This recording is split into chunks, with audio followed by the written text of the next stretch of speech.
They laughed when Belle dropped out of the Reserve Officer Candidate (ROC) program. They said she couldn't handle the pressure, the orders, the grit. Even her sister Mallory called her civilian material, like it was a dirty word. At family dinners, they toasted Mallory's military medals and achievements, talking over Belle as if she were invisible. Years later, Belle enlisted quietly. No fanfare. She hoped her decision would silence the laughter. But when she stood in the base training yard, dirt under her boots and 5 stars tucked in her pocket, she saw Mallory drill a new group of recruits. Mallory looked right through her, not recognizing her as anything more than a failure, until the sergeant whispered, "General, ma'am." The silence that followed was thick enough to cut steel. For the first time, Mallory saw Belle not as the dropout, not as the person who had walked away, but as someone who had kept their head down and achieved something no one had expected. Belle had served under false names, buried missions, and scars she never spoke of. And now, standing there in full military regalia, Mallory had to salute her. But this story didn't begin with that moment. It started years ago, when Belle walked away from everything, including her family. Belle pulled into the gravel driveway of her childhood home just as the sun began to set. The porch light flickered, a constant reminder of the past.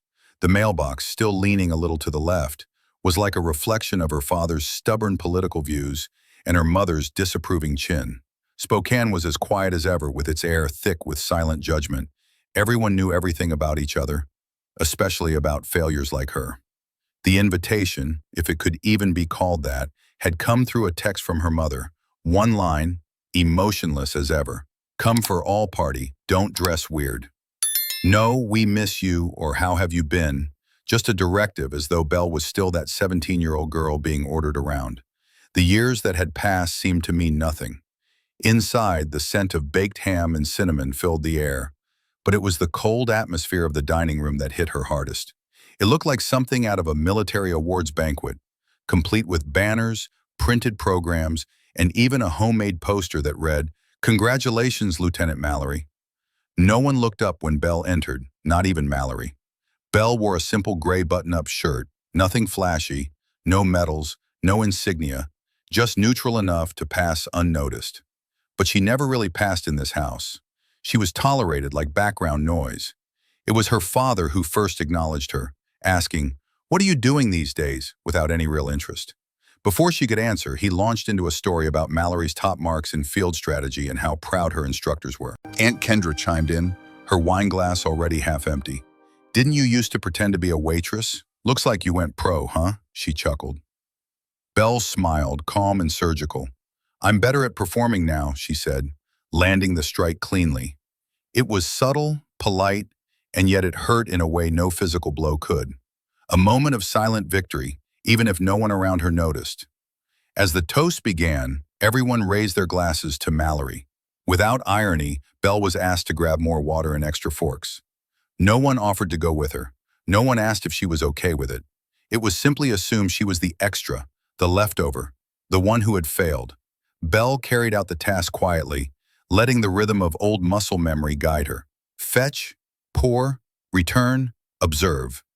And as she did, she remembered the moment 10 years ago when she had vanished from this house, shattered by something she couldn't even name. Belle stood awkwardly in the corner of the dining room. No seat had been set for her. Every chair around the table bore a little name card except for hers. Her mother glanced over, blinking like she had forgotten Belle existed. "Oh, right, you can sit by the grill," she said, motioning to a folding chair on the porch.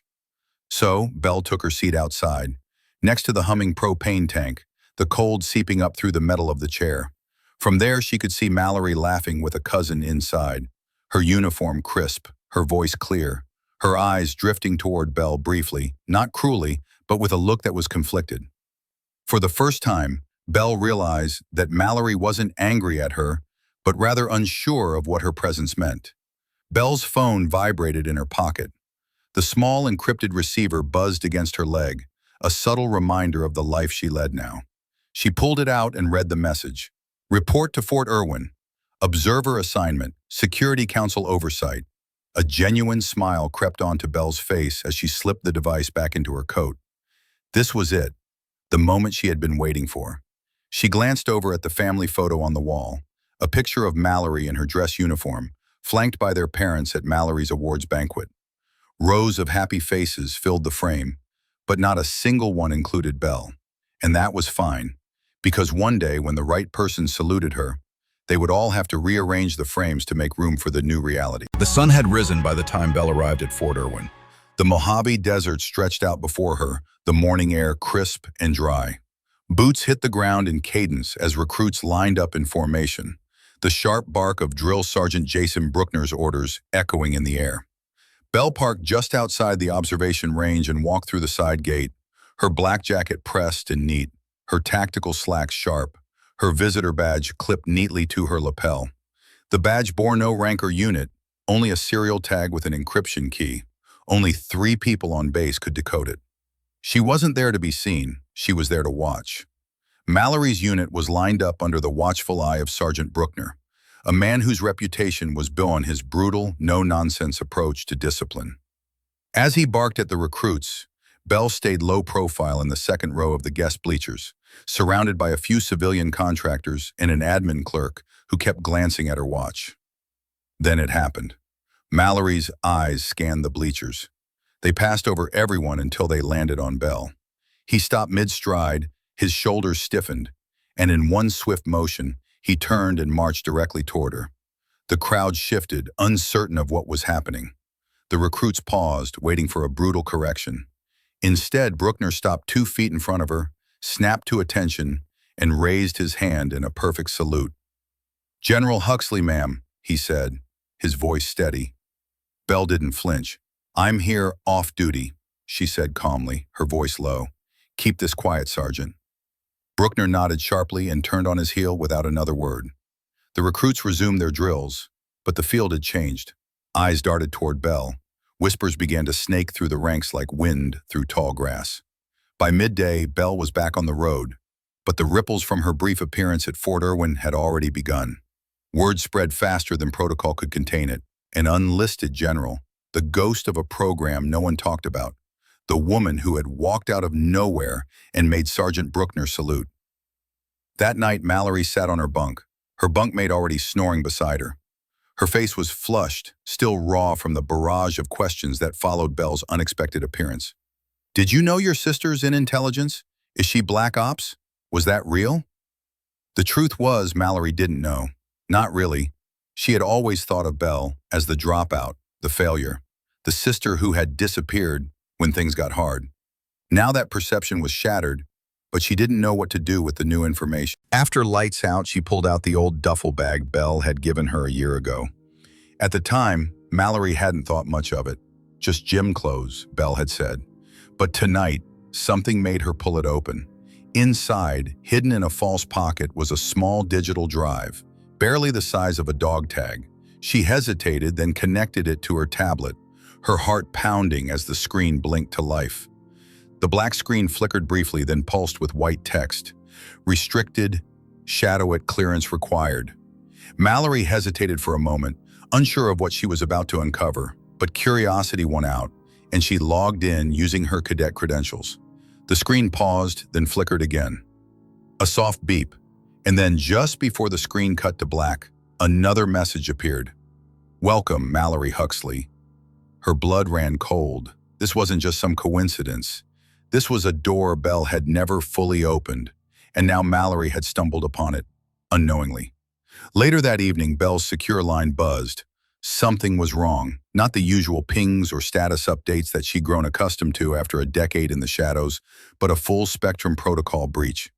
The alert on her tablet screen read, "Unauthorized access detected. Origin, internal node, profile tag, Huxley Alpha." Belle's blood went cold. That profile was hers. Or it had been. The access wasn't from the external gates of the Shadowit system. It came from inside the base. Someone had reactivated her digital footprint, and whoever had done it had found a ghost. Her ghost. Belle moved quickly, pulling the encrypted device from the wall safe and decrypting the alert. She read the data carefully, her eyes narrowing as she realized the full extent of the breach. The system had automatically flagged the intrusion, as it was designed to do, But the fail-safe she had engineered during the early stages of the Alderson React program had also triggered. She knew what this meant.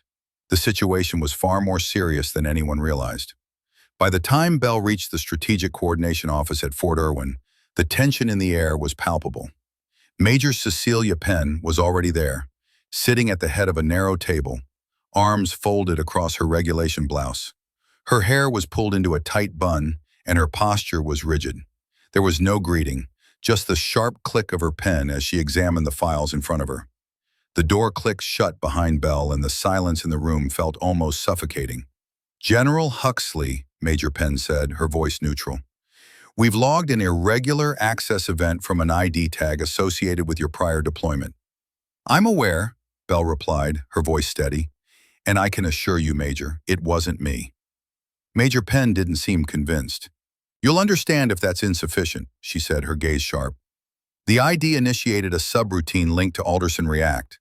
That's not a program we take lightly." Belle didn't flinch. She had designed the Alderson React program. She knew it better than anyone else, and she wasn't about to let it be misused. She leaned forward, shifting the dynamics of the conversation. "I'm not here to argue, Major. I'm here to investigate. Give me access to the trace logs, and I'll find the breach myself." The tension in the room thickened as Major Penn hesitated. She clearly didn't want to give Belle access, but after a long moment she nodded. "You have 36 hours before the report goes to Joint Command," she said, handing over a provisional admin token. Belle didn't waste time. She immediately began running a silent query into the metadata of the triggered access point, her fingers flying across the keyboard. The digital fingerprint was incomplete, scrubbed, sloppy, but still familiar. It was generated from a device Belle hadn't seen in years, one she had used in the field and had stashed away in a duffel bag she'd once given to Mallory. Back in her suite at Fort Irwin, Belle ran the query backward, decrypting one layer at a time until she found what she was looking for. The file had been skimmed, not opened fully, but enough to trigger an alert. The trail of breadcrumbs led to a familiar source, a temporary device, one she had assigned to Mallory during a live simulation 2 weeks ago. Standard issue, nothing classified, except Mallory had kept it and used it.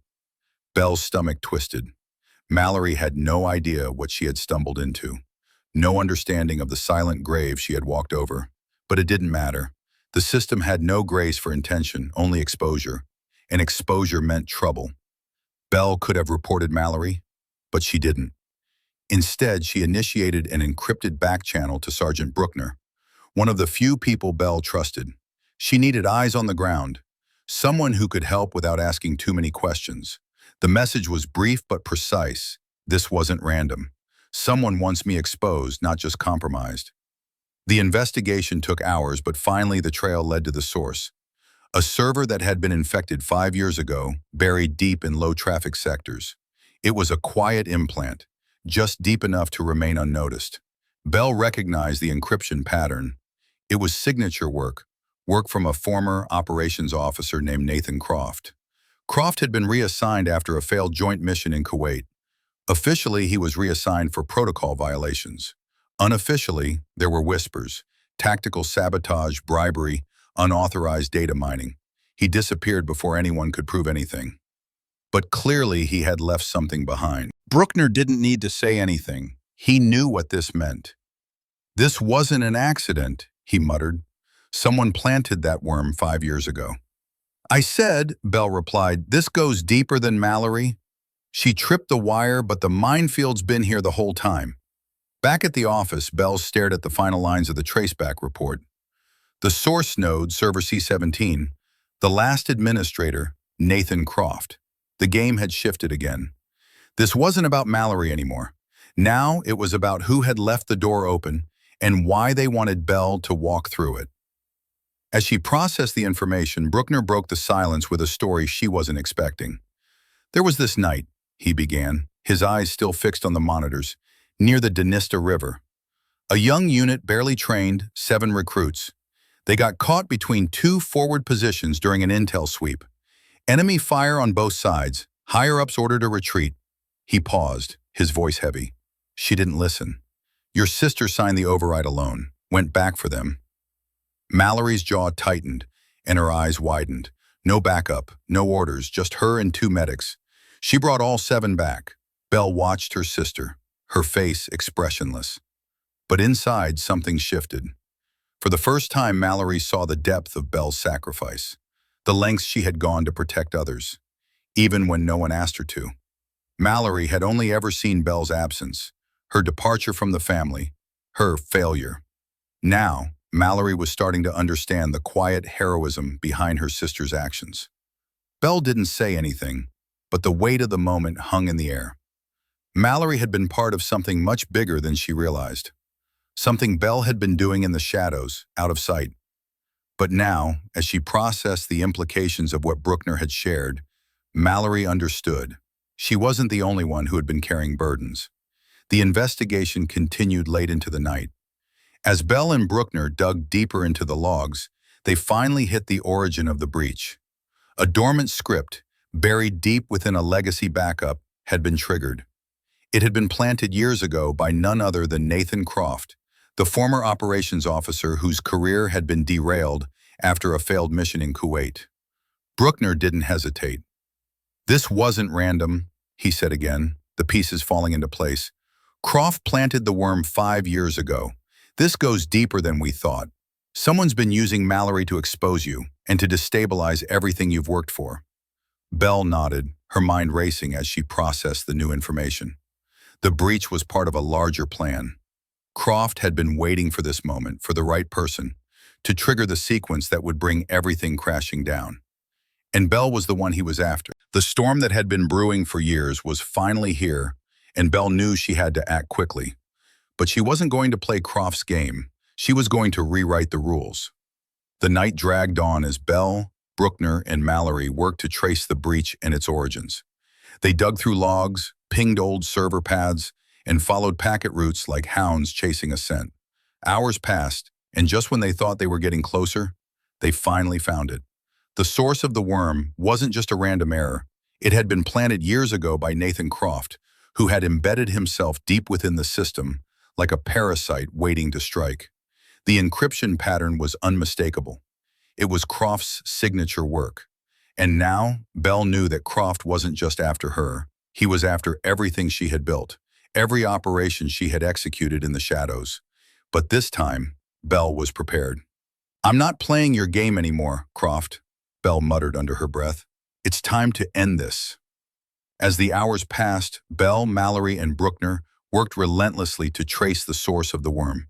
They had uncovered its origins, Croft's signature encryption, buried deep within the network 5 years ago, but the system was still unstable. Croft's reach was far deeper than they had anticipated, and his influence extended far beyond Fort Irwin. The breach was more than just an isolated event. It was part of a larger scheme. Croft wasn't simply trying to expose Belle. He was attempting to destabilize the entire operation. The worm had been activated at the perfect time, triggering a chain reaction that would send shockwaves through the entire system. If they didn't act fast, the consequences could be catastrophic. Belle knew this wasn't just about her anymore. It was about the integrity of the entire system, the one she had spent years building and protecting. Croft wanted to tear it all down, but Belle wasn't going to let him. She turned to Mallory. "We need to stop him. Now, this goes beyond just a breach. He's trying to take everything down with him." Mallory, who had been quiet up until this point, finally spoke. "What do we do?" Belle looked her sister in the eye, her voice steady. "We finish what I started. Together." With a new sense of urgency, the team pressed on. The clock was ticking, and every second mattered. Belle and Mallory worked in tandem, the sound of their keystrokes filling the otherwise silent room. They were no longer just sisters. They were allies in a war that was far bigger than either of them had imagined. As they pieced together the final layers of Croft's plan, the scope of his betrayal became even clearer. Croft wasn't just trying to destroy Belle's career. He was trying to expose and dismantle the covert programs that had been the backbone of national security for years. He was going after everything Belle had worked for, everything she had fought for in the shadows. Bruckner stood nearby, watching the two of them work. He had seen many things in his career, but he had never seen anything like this. Two women, connected by blood, but separated by years of misunderstandings, now working together as a team. They were both formidable in their own right, but together, they were unstoppable. Bruckner spoke up, his voice calm but urgent. We need to move now. He's still got a foothold in the system, and if we don't act fast, we'll lose control. Belle nodded. We won't lose control. She looked at Mallory, her expression softening for a moment. Are you ready? Mallory didn't hesitate. Let's finish this. The final confrontation with Croft was inevitable. Belle knew it was only a matter of time before he realized they were closing in on him. As she and Mallory worked to track his movements, the tension in the room grew. The walls felt smaller, the air thicker. When they finally located Croft's position, Belle didn't waste any time. She activated the full lockdown protocol, cutting off his access to the system. But Croft was prepared for this moment. He had set his own trap. The system began to glitch, alarms ringing as Croft's virus spread like wildfire through the network. Belle and Mallory worked frantically to contain the damage, their hands flying across the keyboard in a blur. Every second counted. If they couldn't stop the virus in time, everything they had worked for would be lost. As the final line of code was executed, the virus was contained, and the system stabilized. Croft's influence was erased, and his plan was stopped before it could reach its devastating conclusion. Belle stood in the silence of the room, the glow of the screens casting soft light on her face. The white Mallory, still beside her, looked at her sister for a moment, her face filled with admiration and something else, understanding. She had seen the true cost of Belle's silence, the sacrifices she had made to protect not just her country, but also her family. This is just the beginning, Belle said quietly, breaking the silence. The fight's never over. The two women stood together, not as estranged siblings, but as allies. In that moment, they knew they had more to fight for than just the mission. Sometimes the greatest battles we fight are not against external enemies, but against the expectations and perceptions placed on us by others. Belle's journey teaches us. It's also a reminder that we don't have to fight alone. Sometimes the greatest victories are the ones we share with others, especially when we choose to see each other for who we truly are, beyond the labels and judgments. No matter what battles you're facing, remember that strength lies in understanding yourself, trusting in your journey, and knowing that this story resonates. And if you found, thank you for listening. Stay strong, stay true, and keep fighting for what's right.